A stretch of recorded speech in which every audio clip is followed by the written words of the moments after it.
بسم الله الرحمن الرحيم إن الحمد لله والصلاة والسلام على رسول الله. Brothers and sisters and friends, I greet you with the warmest Islamic greetings of peace. Assalamu alaikum wa rahmatullahi wa barakatuh. For those who don't know, that means may the peace and blessings of God be upon you all. Today we're going to be talking about the failed hypothesis, has science killed religion? And I'm going to talk about two main things. The first thing I'm going to talk about is, does science lead to atheism? Because we hear about this quite a bit, especially in the online sphere. Also, we're going to be talking about, well, has science led to the denial of religion, the denial of revelation? So I want to address these two key topics. I think it's very important for us to understand that there is a distinction between what the academics say and what happens on Google. Okay, I think that's very important for us to understand this, because the very fact that we have to give such a lecture or a talk is a symptom of a cause. It's a symptom of a problem, and the problem is that there is a bit of a gap, especially in Western society, especially in Britain, between what's happening in academia and what's happening in popular culture.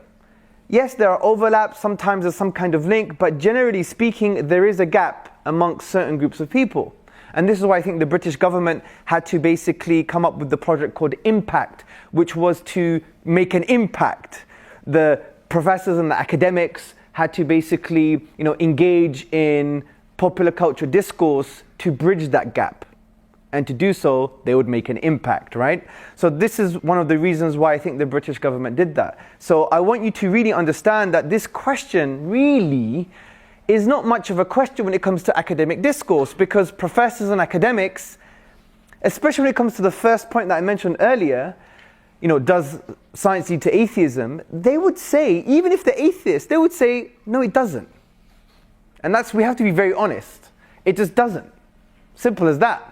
And I'm going to try and explain why that's the case.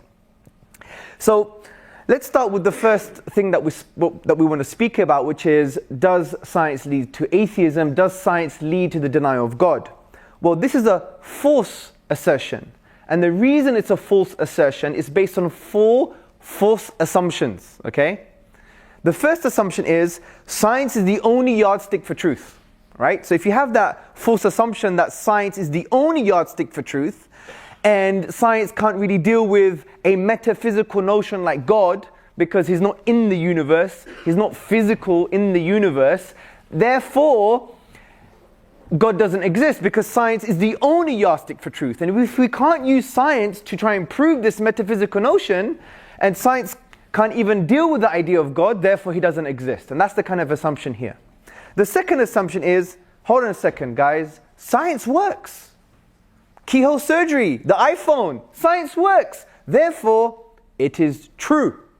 And if it's true, and science can only deal with things that you can observe, and God by definition you can't observe, therefore God doesn't exist. Yes, that's very fuzzy logic, but that's the assumption here. The third false assumption is, science leads to certainty.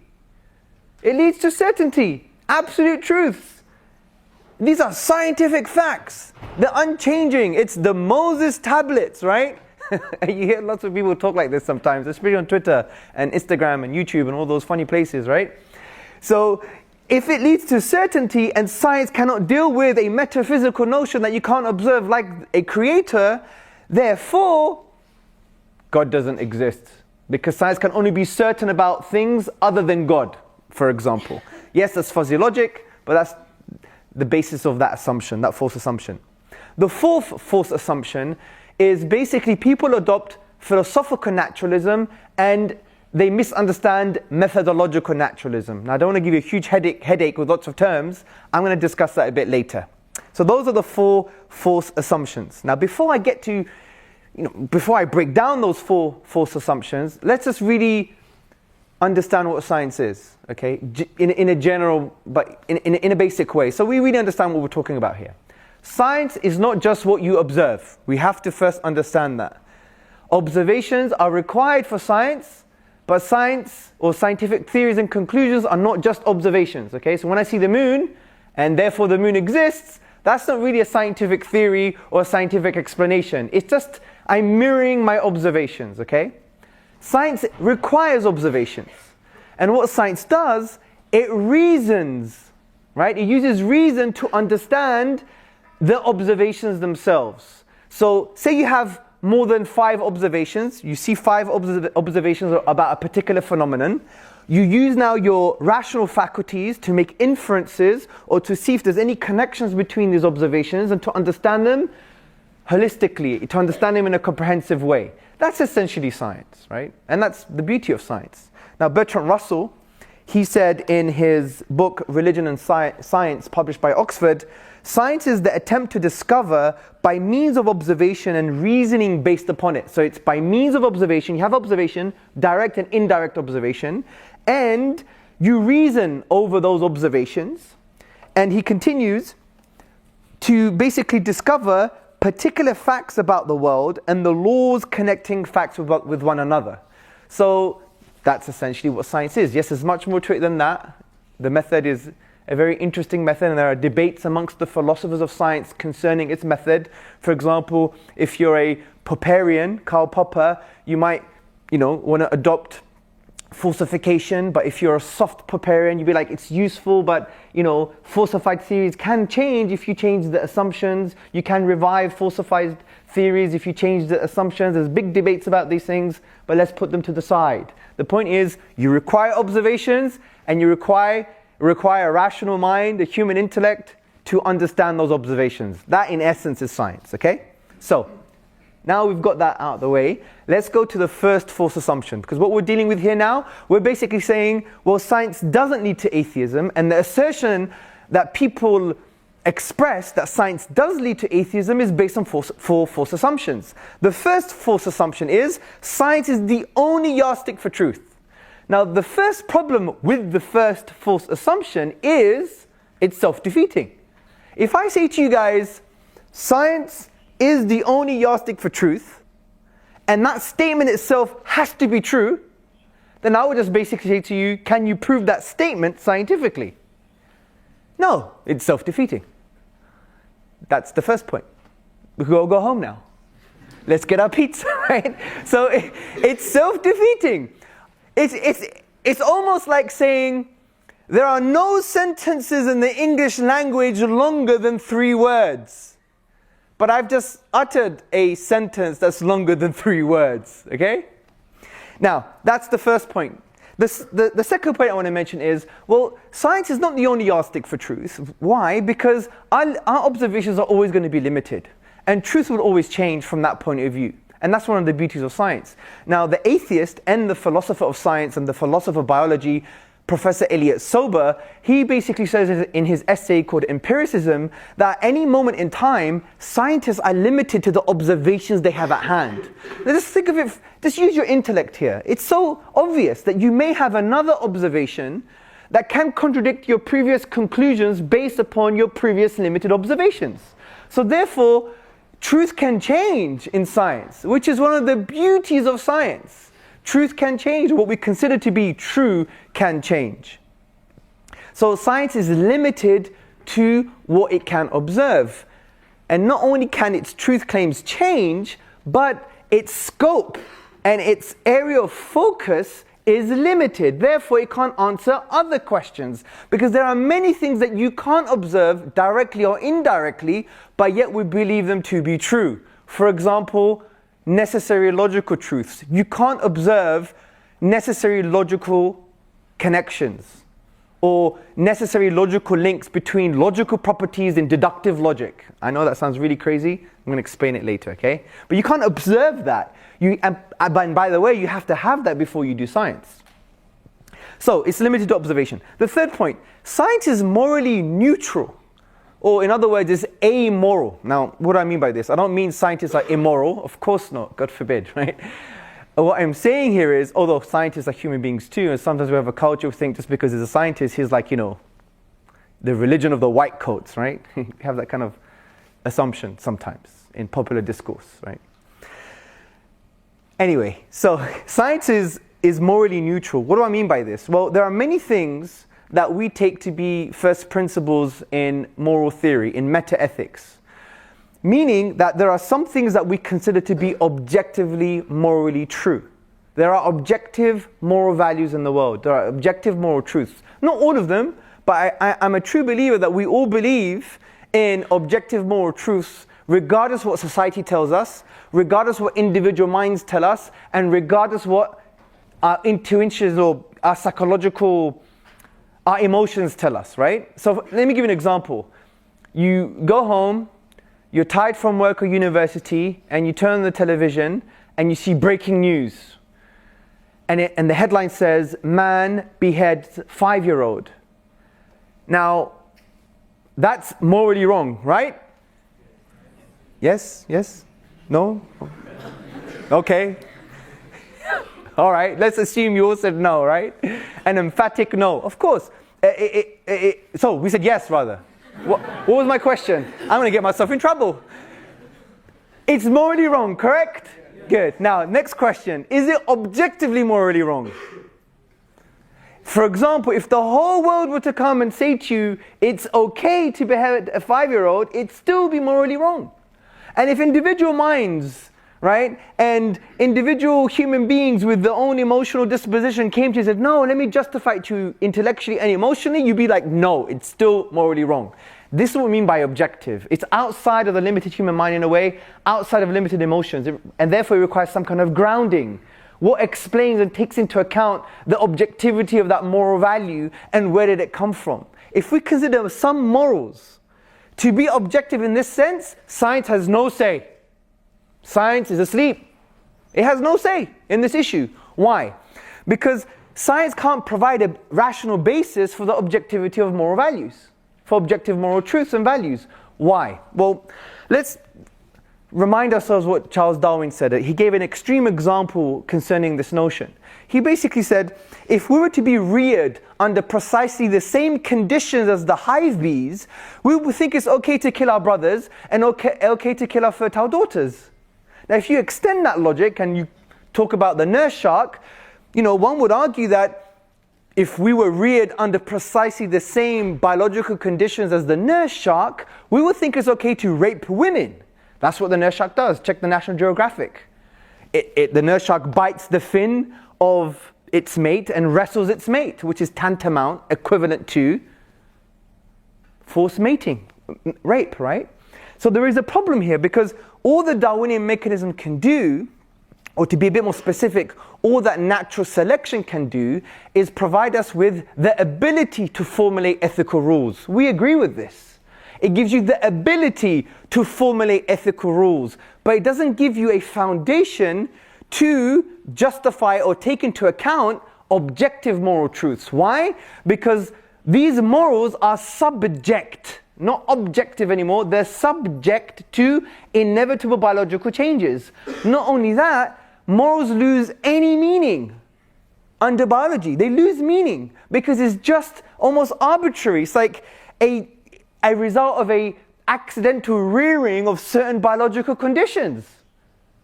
That's why science is amoral from this perspective, or morally neutral from this perspective.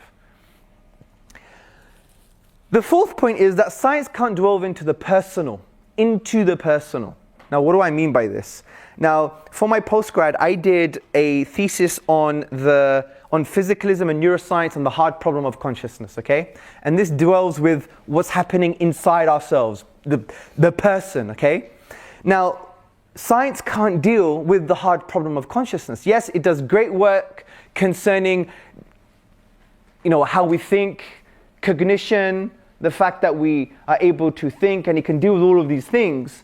But can science deal with what really makes us human? The fact that we have inner subjective conscious states. For example, who likes strawberries? I'm thinking of a story. I had 400 grams of strawberries this morning. That's what I'm thinking. Right? Everyone likes strawberries, right? Now, when you have a strawberry on a Sunday morning with some double cream, there is an internal experience that you're having. There's an internal subjective conscious experience that you're having. You could ask the question, what is it like for Abdul or Susan or John or Fatima to have a strawberry on a Sunday morning dipped in double cream? What is it like? And that answer cannot be found using science, because we're dealing with someone's inner subjective conscious state.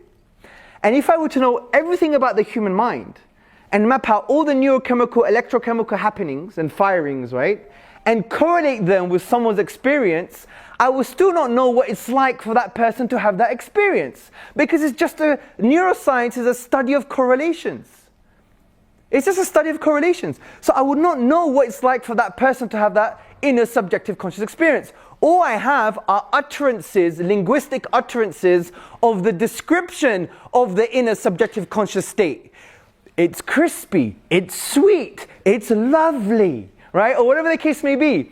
These are linguistic utterances which represent meaning, which is a representation of what's happening inside. You still don't know what is sweet for that person and what is crunchy for that person. That's the hard problem of consciousness. In a nutshell.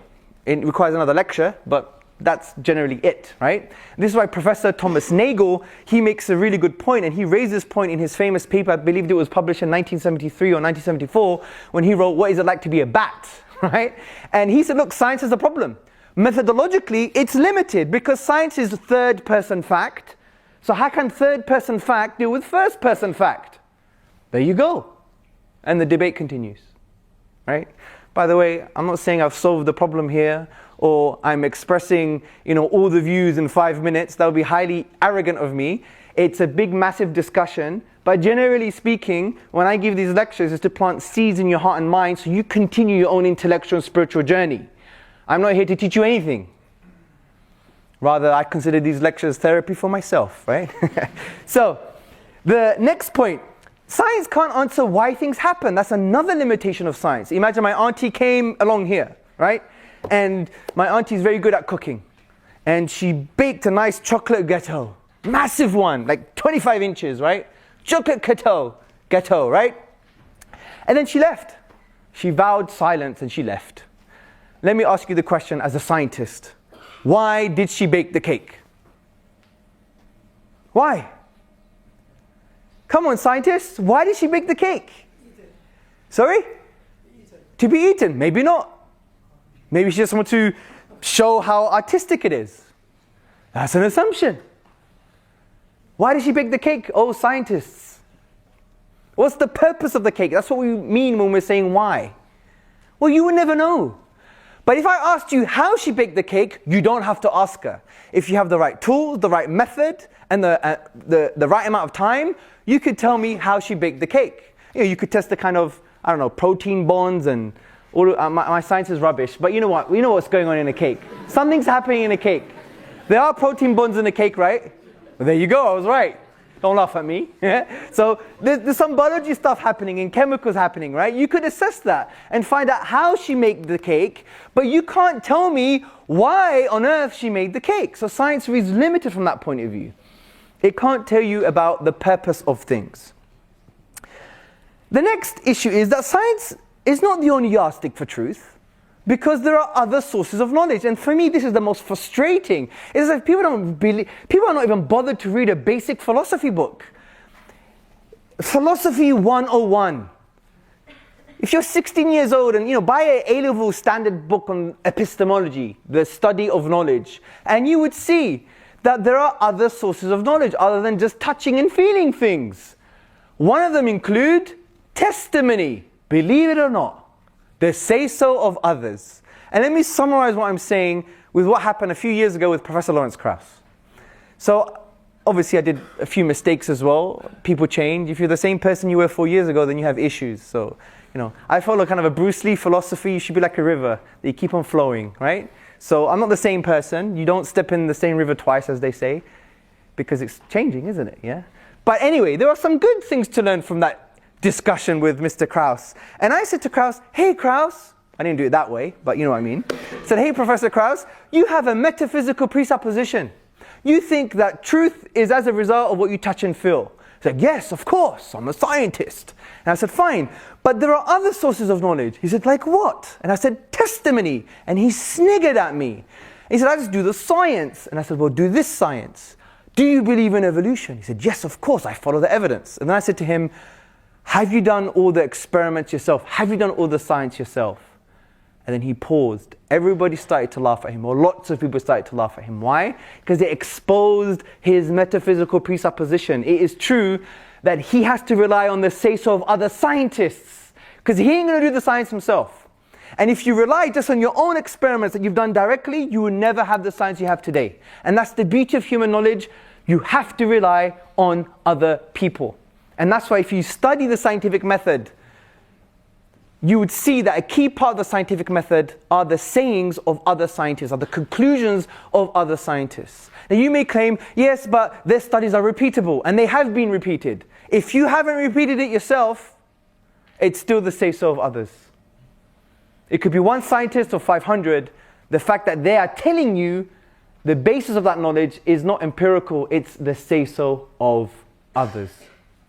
Now what's very interesting, there's been a revival in Western epistemology on the issue of testimony in the past 30 to 40 years. For example, you had the 1991 book by Professor Cody. He wrote the book Testimony, a Philosophical Discussion, and he basically argues that testimony is not only a source of knowledge, it's a fundamental source of knowledge. It's fundamental, it's indispensable. And so he basically argues that testimony is not only useful, but it's a fundamental source. And he quotes David Hume, the famous Scottish skeptic, that disagrees with Professor Cody. And David Hume basically says, look, testimony is useful for the wise man, but we only accept testimony because it's in line with our collective experiences. So Professor Cody, being a genius, what does he say? He says, hold on, Mr. David Hume. What do you mean by collective experiences? Because the only way to understand other people's experiences is to ask them and they will tell you. So he's actually shown that testimony, the say-so of others, is fundamental to knowledge. Because if David Hume is saying that, yes, testimony is useful, but it's not fundamental because it has to be in line with our collective experiences, well, how do you know what people's collective experiences are? It's only via testimony. So it's a really good book that I think you should read that shows that testimony is fundamental. Now, by the way, testimonial knowledge could be wrong, just like our empirical knowledge could be wrong. I'm not saying it's accurate. I'm saying it's a fundamental source. Now, what we have to do to find out what constitutes valid testimonial knowledge, that's a different philosophical discussion. And what's very interesting, you have many talking about this. Dr. Elizabeth Fricker, she makes a really good point. She says, look, given my limitations as parametric, given that I'm a limited human being, I can't know everything. I have to rely on the authority of others, which is simple as that. Benjamin McMillan, Associate Professor Benjamin McMillan, he says that in order to have testimonial knowledge, the one who's giving the knowledge has to basically have the responsibility of referring back to people's challenges. And the audience that's receiving the testimonial knowledge, they have to basically, it's within their right to challenge the one who's giving the testimonial knowledge. You have, for example, Emerita Professor Keith Lehrer. He's brilliant. You know what he says? He says, in order for testimonial knowledge to be valid or to be constituted as knowledge, you have to be trustworthy in your assessments on the trustworthiness of others. Now, if a lot of you know about Islamic theology, this is in line with what Muslims have been discussing for 1400 years in the study of prophetic traditions, ilm al-hadith, when we talk about the trustworthiness of the reporter. Anyway, I went too much on testimony. The point is, testimonial knowledge is a fundamental source of knowledge. And I want to end this part by asking you a question. How do you know China exists? Many of us, it's fundamentally based on testimonial knowledge. Even if you have pictures, even if you have images on a map, someone told you that's a picture of Chinese people and China. And even if you met a Chinese person today, oh, you have to just believe what they said. It's testimonial, really. Also, what's testimonial is your mother being the one that gave birth to you. You have zero proof. Don't even tell me you have a DNA test certificate, because you don't. And if you did, that's still testimonial. It's a certificate, a testimony that someone did something. You didn't do it yourself, right? So from that point of view, how do you know your mother gave birth to you? You only know because of testimonial. evidence. The fact that your dad told you, the midwife told you, there's a certificate, there may be a video, right? The video is not empirical because you didn't come out like that, bro, did you? With a beard and glasses and a laptop. Imagine, that would be a miracle. God exists, right? So you weren't capitated from your mother's womb like that, were you? No, you had a different face. Obviously far more cuter. So, yeah. So from that point of view, someone have to tell you, hey, that was you when you were a child. So when it comes to things like China and the existence, the fact that you believe that your mother gave birth to you, it's all testimonial knowledge. So it's not true that science is the only source of truth, the only yardstick for truth, because we have other sources of knowledge like testimony. Final point to deal with the first assumption, which is science cannot prove necessary truths. And this is very interesting. Science can't prove necessary truths, and these necessary truths are required before you do any science. For example, logic, logical reasoning, deductive logic. Number one, all bachelors are unmarried men. Number two, John is a bachelor. Number three, therefore John is a unmarried man. This is what you call a valid deductive argument. It's also sound. A valid deductive argument is where the conclusion necessarily follows from the previous statements or premises. A sound deductive argument, if it's valid and also the premises have some form of justification. This is a sound deductive argument. I repeat, number one, all bachelors are unmarried men. Number two, John is a bachelor. Number three, therefore John is an unmarried man. This is a necessary conclusion. Science can't prove these necessary conclusions. Because we know that the conclusion necessarily follows not because of the meaning of the previous premises, but rather there are logical relations between the logical properties of that deductive argument, of those premises. There is a logical relation between unmarried, John, bachelor, and men. There is a logical relation. Science cannot warrant, take into account, justify, explain those logical relations. So there you go. You need this before you do any science. And to claim that science is the only yardstick for truth is extremely problematic because you require necessary truths like deductive arguments or logical relations between logical properties in order for you to even do any science in the first place. So the first assumption, in my humble opinion, is not a valid assumption. Next point. Well, the second false assumption is science works, therefore its conclusions are true. Science works, guys, therefore its conclusions are true. Well, that's not true. Let me explain. If we study the history of science, you will see that there were theories that were working, that provided things that we now call truths, but we eventually found out that those theories are false. For example, in the 1700s, there was this workable theory called the theory of phlogiston. Okay? The theory of phlogiston. What was this theory? If things were combustible, they could burn, they would release phlogisticated air. Dan Rutherford in 1772, he used this workable theory and he discovered nitrogen. Nitrogen. But after a few more years, they found out that the theory itself was false. This shows us that you can get a truth from a workable theory that's eventually found to be false. So there you go. It's not true that just because science works, it must be true. That is a false assumption. You have the philosopher Samir Okasha in his book Philosophy of Science. He says historically there are many cases of theories that we now believe to be false, but that were empirically quite successful. Also you have Professor Elliot Sober. He says false models can sometimes work better than true ones. So the second assumption that science works, therefore it's true, is a false assumption. Let's go to the third false assumption. The third false assumption is science leads to certainty. I mean, who says this? You know when people throw out there, right, in the popular sphere, I had this morning on my Facebook, I think. Someone said, scientific fact. Like this, like Moses tablets coming from God himself. And there's a Moses tablet called Scientific Fact number 345. yeah? And it gives you the fact. And that Moses tablet cannot change. It's engraven in stone. Scientific facts are not like that. They're not like that. For example, many people believe the Darwinian mechanism to be a scientific fact, which basically means in scientific language, a well-confirmed theory that can change. That's what it means. That's what it means, people. Even the evangelical Richard Dawkins, who's like in love with the Darwinian mechanism, he writes about it, and he's a popularizer, and he's an academic. He even said, I think it's in his book, The Devil's Chaplain, he said, well, in 10 years or in the future, we could have future observations that can really contradict or change the way we see the Darwinian mechanism. It could look completely different. So when we say scientific fact, we mean it's well confirmed, but it may change. Some scientific facts are unlikely to change, some are likely to change. But the point is, they both have a likelihood to change in some way.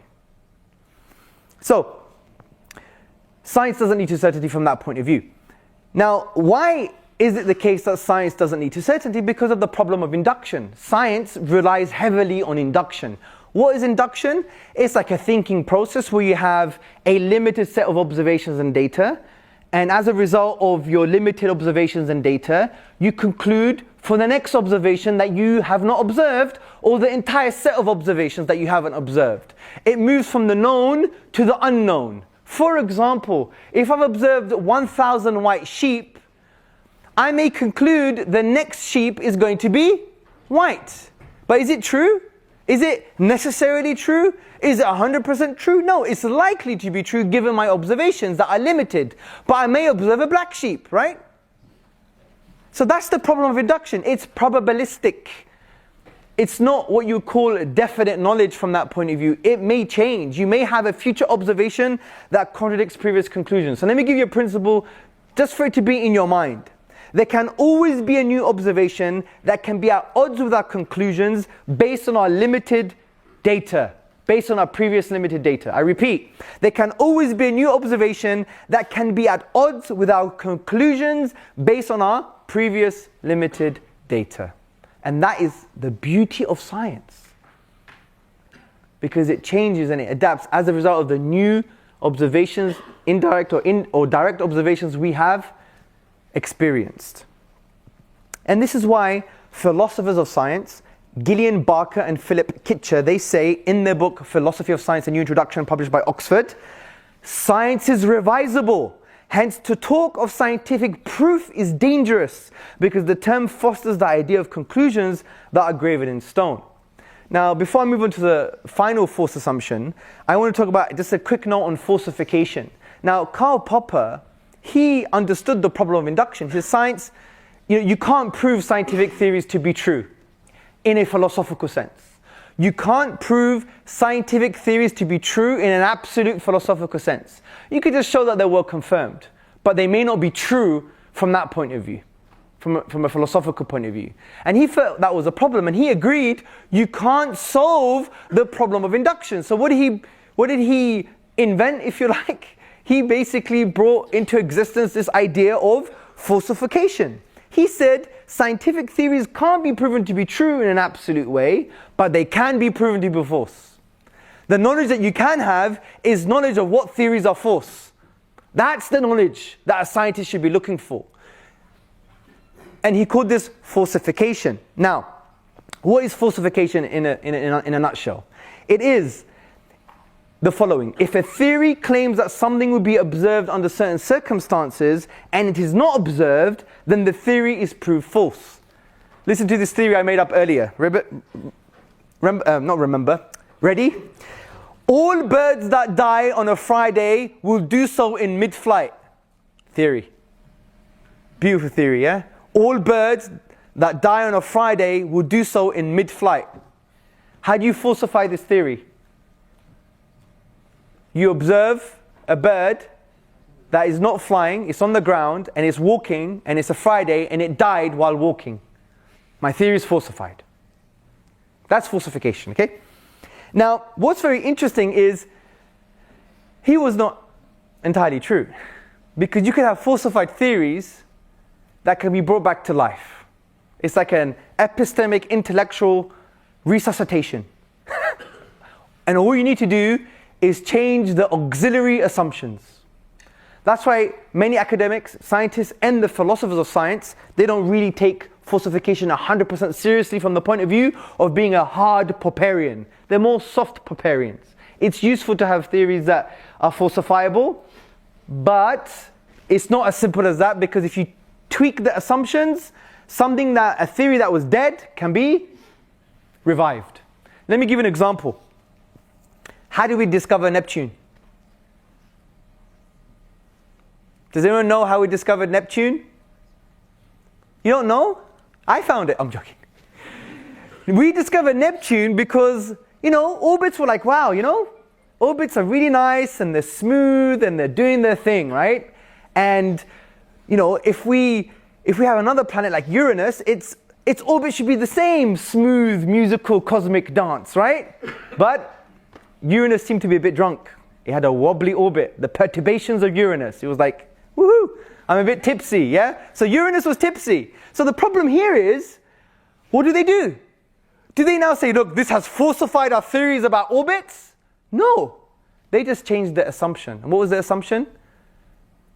They said there's no other planets. So they changed that assumption, saying maybe there's another planet that's closer to Uranus that is affecting the orbit of Uranus.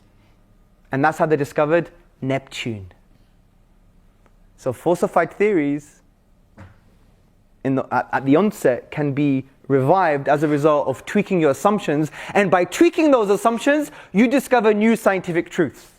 And there you thought science was simple. So, next point. The fourth final assumption behind the assertion that science leads to atheism, which is based on philosophical naturalism and methodological naturalism. Let's discuss this assumption. So, people who believe that science leads to atheism, they really hold a non-scientific assumption. What is that non-scientific assumption? It's the philosophical worldview of philosophical naturalism. It's not scientific. What's philosophical naturalism? Philosophical naturalism is based on three things. Number one, the belief that there is no divine, the assertion that there's no divine. Number two, the assertion that all physical phenomena can be explained, all phenomena can be explained by physical processes. And number three, there is no afterlife, which is similar to the idea that there's no divine. So what's philosophical naturalism? There's no divine, no hereafter, and all phenomena in the universe can be explained by physical processes. Now what's the problem with that? If these are the lenses that you put on your eyes to see the world, then what are you going to see? You're just going to see the denial of the divine, because these are your lenses, right? Say you go to an optometrist and you buy some glasses, Calvin Klein, the atheist edition, you put it on your face. What are you going to see? You ain't going to see God nowhere. You don't see no divine power, right? That's it. And that's why you have the likes of many scientists that, we all respect for their scientific endeavors, but frankly, they had the wrong lenses on. And they had non-scientific assumptions on their faces as lenses, which was Calvin Klein Atheist Edition, right?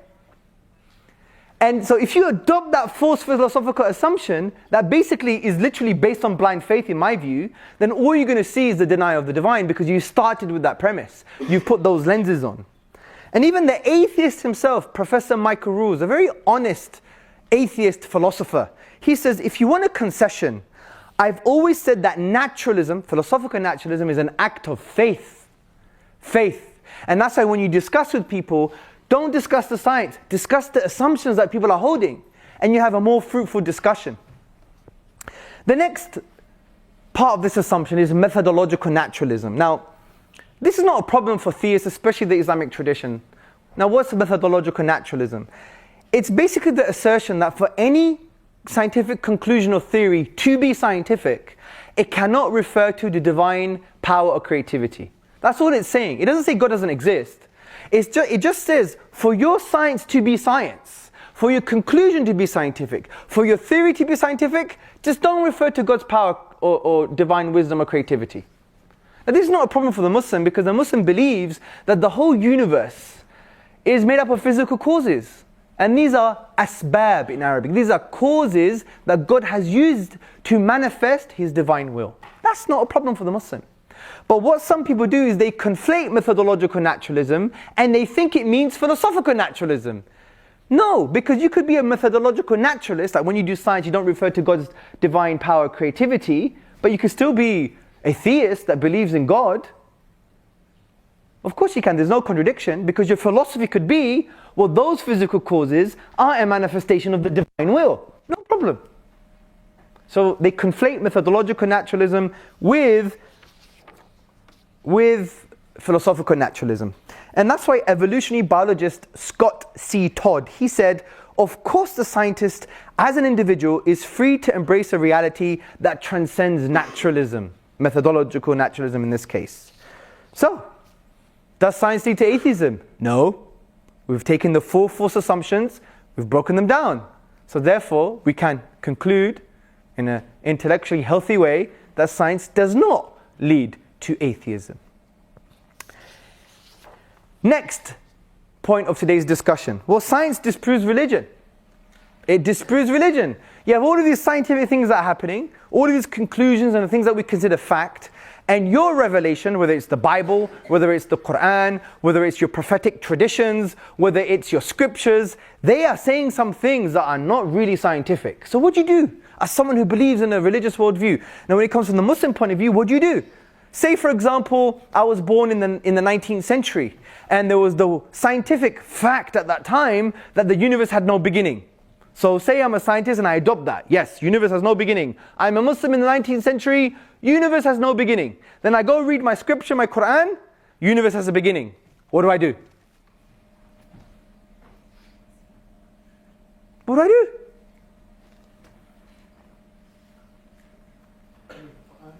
Sorry? I believe the Quran, he says. Sorry? Toss a coin? Okay, let me go heaven or hell. Let me toss a coin. Joking. You have to believe in the testimony of some people, right? Well, that's a very good point. He's been listening. See, from my point of view, you could do both. Let me tell you what I mean by both. I'll be very careful here.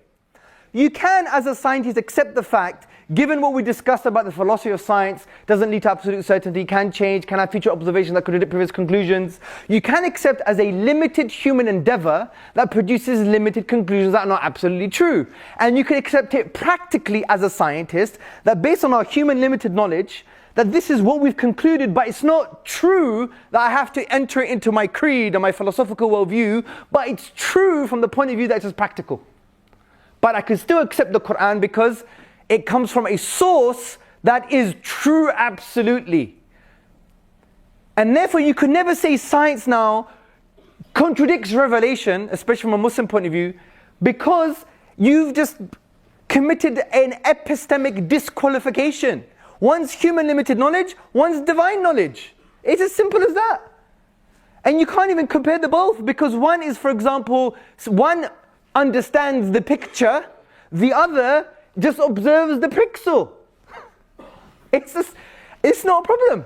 You could respect both, and you could adopt both, one practically and understand it's limited and it's a human endeavor and we're just doing it practically, and you keep with the divine revelation because you know it's from the divine. Now that's a different discussion obviously. How do you know it's from the divine, Hamza? Different lecture, maybe next year. But the point is, don't commit this epistemic disqualification by saying, here's some scientific truth that we know that may change, and if now, since we've learned some things about the philosophy of science, it may not be absolute, and it seems to contradict religious discourse, the Quran for example, and we can't reconcile it at all, right? That's another assumption. Assuming that you can't reconcile it, what do? Well, you accept both, one practically, and one you accept philosophically and in your creed, and you know it's absolute. The other, it's such a pixelated understanding of the world. Allah, God has the picture, we've just got a pixel. And that's just life, and that's the history of science for you, really. Now, let me give you a case study, Darwinian mechanism, because for some reason, and I don't really get this, for some reason Muslims, even Christians, our beloved brothers and sisters in the Christian tradition and other religions and people who believe in God, and even people who are just in the middle, right? And people on the fence, they're skeptics, they don't know what's going on. They think Darwinism is a problem for religious discourse. It's not. I just don't get it. It's like I've been seeing in the sidelines for the past few years thinking, what's the problem? How is there a problem? I don't get it. If someone just understands and studies the foundations of science, the philosophy of science, this wouldn't become a problem for you anymore. Let me explain why. Darwinism suffers from all the limitations that we just spoke about in the philosophy of science. And we've developed a thing called PAD. Darwinism suffers from PAD. It's probabilistic, it has its own assumptions, and there are academic disputes about certain aspects of Darwinism. This doesn't mean you reject it. Oh my God, no, yeah? It's not like, this force of evil that you just reject now. You accept it practically with the notion that it's probabilistic because it's based on limited data. You may have future data in genetics. For example, epigenetics seems to be, a bit of a challenge to the kind of old school thinking on the Darwinian mechanism. Right? I'm not a scientist, I don't know much about this. It's based on testimony, of course. But things are happening, right? Things are happening. So you may have future observations and understanding in genetics or other things that can contradict previous conclusions about Darwinism itself. So it's probabilistic. You don't have all knowledge. You don't have all the observations, right? Secondly, Darwinism is based on assumptions, and these assumptions include gradualism, the tree of life, and there are many other assumptions. But you have to adopt gradualism as an assumption, right? In order for you to understand the observations. It's not the other way around, so it's an assumption. And this is why Dennis Noble, the Oxford University biologist, he said all the central assumptions of neo-Darwinism have been disproven. So it's based on some assumptions. And also it has disputes. For example, you have disputes like evolution by natural genetic engineering, neo-Lamarckian evolution, mutation-driven evolution. Now look, I'm going to be very honest with you. I don't have an academic understanding on these, right? And I don't have to adopt them. I'm not saying they're right. But they exist.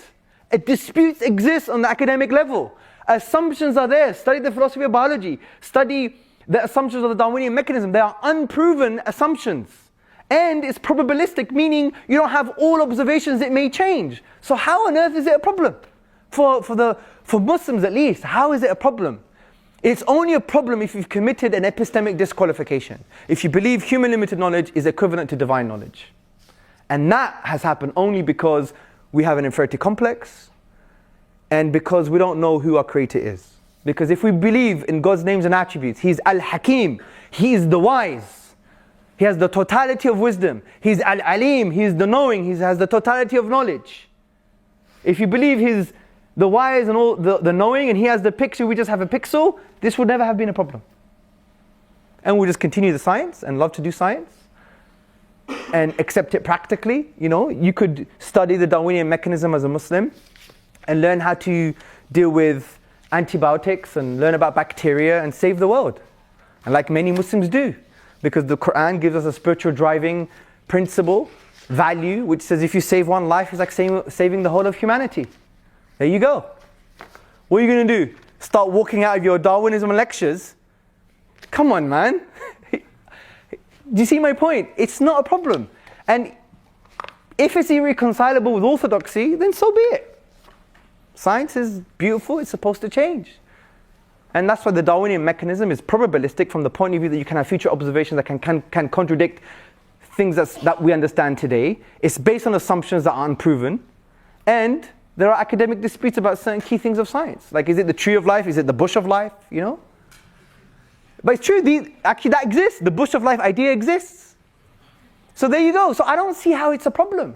So as a Muslim, you could walk into your biology class and you could listen to the lecturer and you could be empowered by the fact that you understand now what you call in Arabic the usul of science. The foundations, the framework, the principles of the philosophy of science.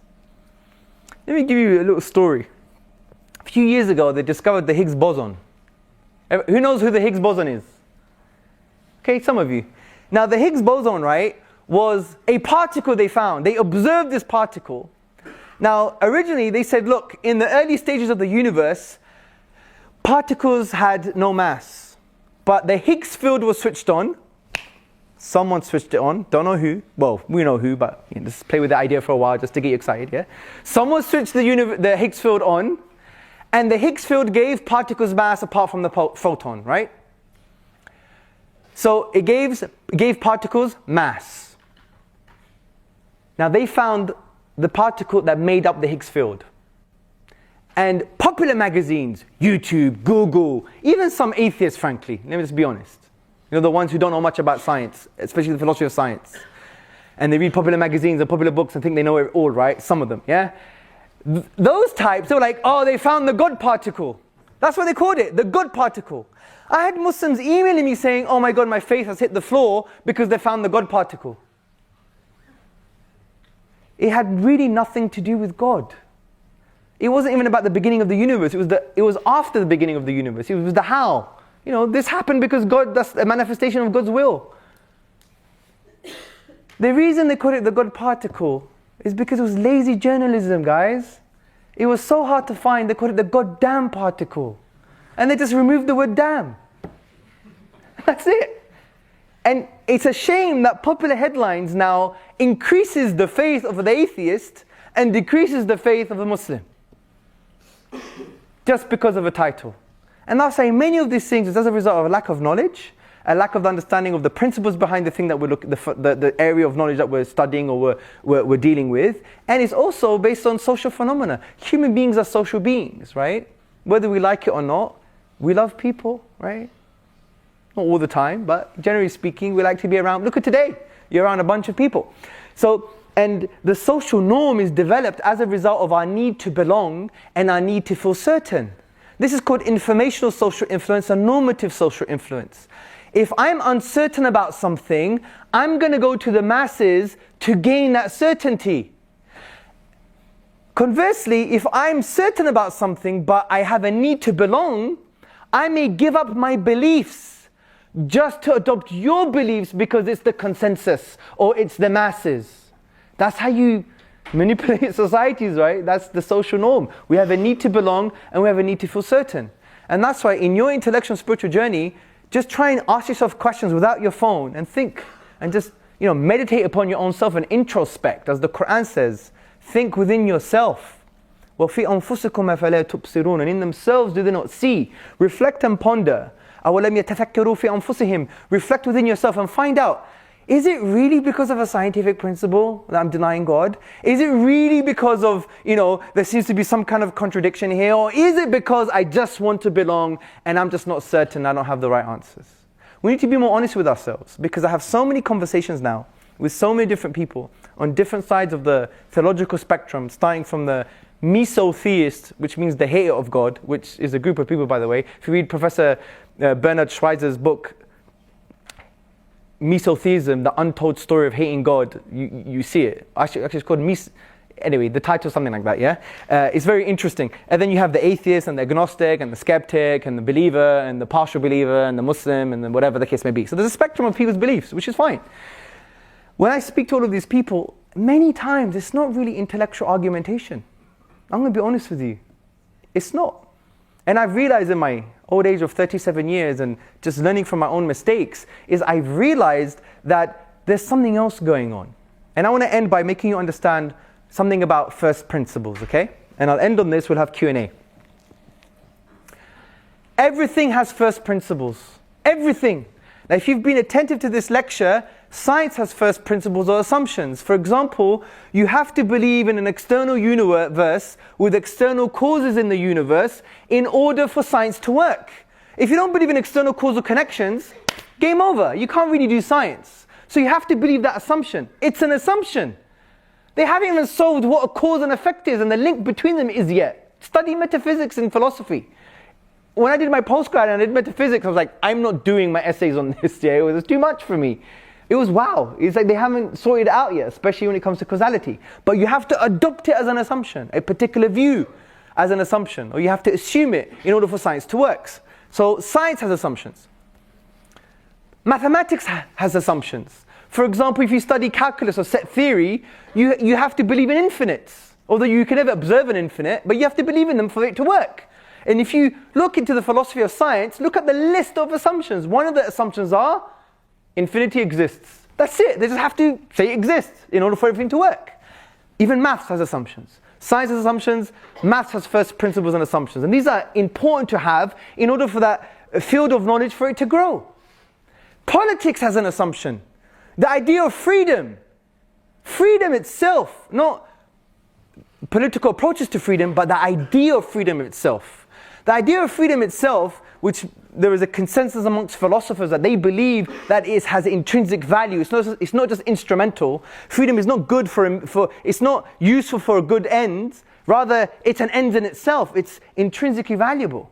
And when you ask, well, how do you know? They say, well, we don't have to tell you because if it's intrinsically valuable, it doesn't require evidence. They say, well, how do you take into account the fact that you think is intrinsically valuable? Do you know what the answer is in academia? You won't believe it. It's based on our intuitions. So one of the first principles here is that we can use our intuitions to basically take into account key philosophical ideas. Put that in your philosophical pipe and smoke it.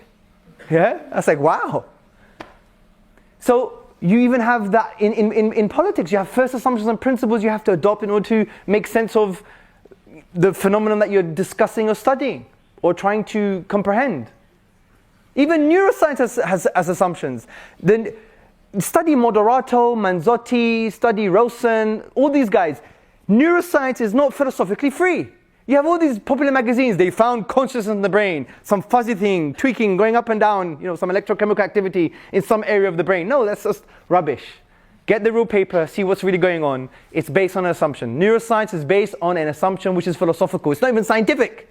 And that assumption is called physicalism, which is the philosophical approach and the philosophy of the mind that things can be reduced to physical processes but not necessarily physical bits of matter.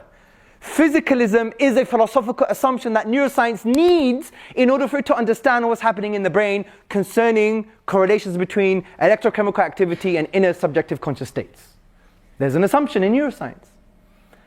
Everything has an assumption, or technically call it first principles. This is the area of metaphysics. You require first principles in order to understand the world. So, what's Islam's first principle? Let me tell you. Since I don't have chalk, I'm going to take this. Is that right? So, this is Islam's first principle. Are you ready? Do we have chalk, by the way? Behind the bag. Oh, yes. Beautiful. Right, can I draw on this? Can I do it? Good. So, here's Islam's first principle. That's a heart, by the way. I do apologize if it looks like an obese heart, but it's a heart, yeah?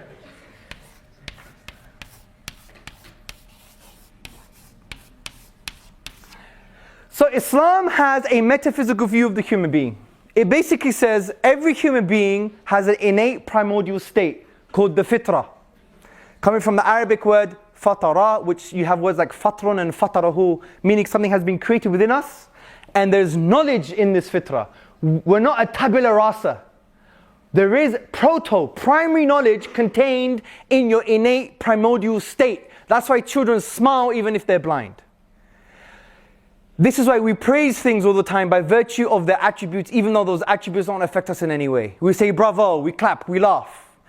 Because there is knowledge in the fitrah of what? That God is a reality, or the Creator is a reality, and He deserves praise. He deserves praise, right? This is contained in the primordial state, and you see it expressed in human beings all the time. Whether we like it or not, it's expressed in human beings. The idea of causality, prior causal conditions, prior creative power, we attribute even when we're atheists. We just have God replacements. It wasn't God, it was a multi-universe, yeah? It was the multiverse. We have God replacements in our language all the time. Praise, we praise things all the time. We stand, we smile, we say bravo. We express a form of praise to things all the time by virtue of their attributes, right? If you like football, you like Ronaldo, you're like, wow, that was a wicked goal. Why? Because you praised him by virtue of his football skill, but he doesn't really benefit you in any direct way. So this is based on a prophetic, profound tradition of the Prophet Muhammad, upon him be peace, that can be found in the authentic narrations as narrated by Muslim, where he said that every child is born in this state, this primordial state, which is acknowledgement of God and the affinity to praise. But what happens as a result of parenting, society, sins, education, etc., is that this primordial state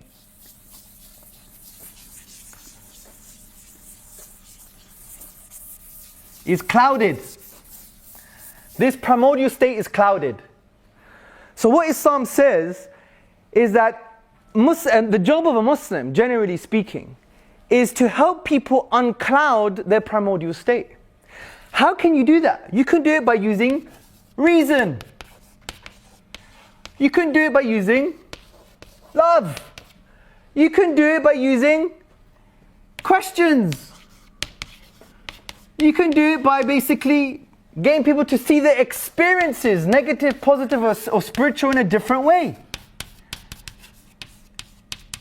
These things are not ends, they're just means to awaken the truth within, so it shines through. And this is why in our discourse as Muslims, sometimes we rely on this too much. Sometimes we don't rely on anything. And we become intellectual, abstract robots thinking we can prove our tradition in some kind of robotic, intellectual fashion. Here's a deductive argument. Human beings are not functional, computerized models. We're not robots. We're dynamic. And what's very interesting is, when I engage with people, when you give them reason, sometimes they'll give you a rational question that is a sign that reason is not required anymore. Like, I would give someone an amazing argument for God's existence that I think is amazing. Like, okay, I agree with you, but what was God doing for eternity before He created the universe? And I'm thinking in my head, okay, well, it's a rational question, but how does that question undermine my conclusion? And if you think that is enough for you to stay on your path of disbelief, denying the divine, then for me, it's an indicator of something else that's going on. It's got nothing to do with rationality. It's got to do with maybe psychodynamic stuff. How many times have I spoken to people, and this is all my limited experiences and they could be wrong. Like, I started speaking about their parents, and that was the main reason why they basically rejected faith. Because they had a very negative, dark, medieval understanding of a tradition, and they just felt really sad. And yet, in the beginning, they'll give me all of these amazing arguments against God. But then when you unravel it, then you find out it had nothing to do with that. And these are my experiences. So, why am I mentioning this is because Islam has its first principle as well. And, sometimes we don't have this intellectual and spiritual maturity to understand the human being as the human being. And sometimes we treat them as intellectual robots. Why am I saying this? Because at the end of the day, we should encourage everybody when we interact with each other to have positive experiences and not just reliant upon, I'm going to prove you wrong. That's the point I'm trying to make. How many times have I seen people embrace a faith, embrace Islam, or even love Islam a little bit more? They may not be Muslim, but appreciate it just because someone said, I don't know. Or someone said, I don't know, but I'm going to buy you a coffee. Yeah? So we have a first principle, which makes sense of Islamic epistemology as well, because you start with knowledge. If you start with primary knowledge that God exists and He deserves praise, then the whole of Islam is all about awakening that within you. It's already inside you. And if you start with primary knowledge, then you could end up with true knowledge. But if you start with nothing, then you'd always be in a state of skepticism. Anyway, there's more to it than that, but I thought I'd bring that into the discussion. It's the end of the topic. I think we can conclude that science hasn't killed religion, hasn't killed God, or led to atheism. And one of the reasons for that is because when we study the philosophy of science, we will see that science is beautiful, but it's not what we thought it was. And it's not enough to use as a baseball bat to break down the divine and break down His revelation. So, thank you very much for listening.